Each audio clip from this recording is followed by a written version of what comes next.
क्या आपने कभी सोचा है, एक नन्ही सी गिलहरी भी किसी को भगवान बना सकती है? एक ऐसा दृश्य जिसने राजकुमार सिद्धार्थ को हिलाकर रख दिया और जिसने जन्म दिया एक बुद्ध को।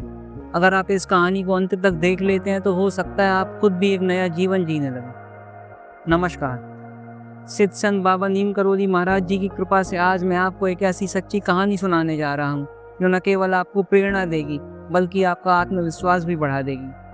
राजकुमार सिद्धार्थ, जिनके पास सब कुछ था, धन, वैभव, महल, दास दासियां, सुंदर पत्नी और पुत्र, लेकिन एक दिन उन्होंने देखा एक बूढ़ा आदमी, एक रोगी और एक शव। यह सब देखकर उनके मन में गूंज उठा एक सवाल, क्या यही जीवन है? क्या यही सच्चा सुख है? क्या यही सत्य है? बस फिर क्या था, एक दिन उन्होंने सब कुछ छोड़ दिया, राजमहल, परिवार, वैभव, और निकल पड़े अकेले अज्ञात जंगलों की ओर, सत्य की तलाश में। राजसी सुख सुविधाओं के अभ्यस्त सिद्धार्थ के लिए वन का जीवन बहुत कठिन था। उन्होंने कठोर तप किया, साधना की, व्रत उपवास किया, कई दिनों तक बिना अन्न के रहे। सर्दी, गर्मी, बारिश सब सहा, लेकिन फिर भी चलते रहे लक्ष्य की ओर। कठिनाइयां ऐसी जो खत्म होने का नाम ही नहीं ले रही थी। शरीर हड्डियों का ढांचा बन गया, मन डगमगाने लगा, धैर्य जवाब देने लगा, क्या मुझे लौट जाना चाहिए? उन्होंने सोचा, क्या यही अंत है? घर की ओर लौट ही रहे थे, रास्ते में एक झील आई, ठंडे जल की झील। वे किनारे पर खड़े होकर उसे देखने लगे। तभी उनकी नजर एक नन्ही सी गिलहरी पर पड़ी जो बार बार झील में कूद रही थी। डुबकी लगाती, बाहर आती, रेत में लौटती और फिर से झील में कूद जाती। सिद्धार्थ ने हैरान होकर पूछा, तुम ये क्या कर रही हो? गिलहरी ने थकी मगर दृढ़ आवाज में कहा, इस झील ने मेरे बच्चों को निगल लिया है, अब मैं इसे खाली करके रहूंगी।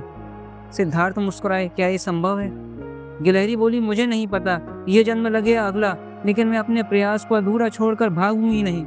मैं हर दिन चुल्लू भर पानी निकालूंगी और तब तक करती रहूंगी जब तक ये झील खाली ना हो जाए। बस फिर क्या था, गिलहरी के ये शब्द सिद्धार्थ के भीतर गूंजने लगे। जब एक गिलहरी इतना बड़ा संकल्प ले सकती है तो मैं क्यों हार मानूं? उन्होंने वापस मुड़ने का विचार त्याग दिया और उसी क्षण लिया एक नया संकल्प, जब तक सत्य की प्राप्ति नहीं होती मैं नहीं उठूंगा। पूर्णिमा की रात थी, चंद्रमा पूरे प्रकाश में था। सिद्धार्थ फिर से साधना में लीन हो गए। धीरे धीरे उनके भीतर से अंधकार हटने लगा और एक दिव्य प्रकाश प्रकट हुआ। उन्हें बोध प्राप्त हुआ। अब वे सिद्धार्थ नहीं रहे, वे बुद्ध बन चुके थे। और इस तरह एक नन्ही सी गिलहरी की निष्ठा, उसका समर्पण, उसका धैर्य सिद्धार्थ को बुद्ध बना गया। तो जीवन में हमेशा याद रखिए, अपने प्रयासों को कभी छोटा मत समझिए।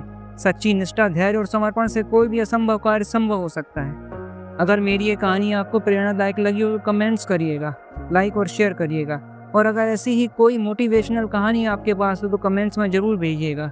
मेरी ऐसी और भी कहानियों को सुनने के लिए मेरे चैनल को सब्सक्राइब जरूर करिएगा। धन्यवाद।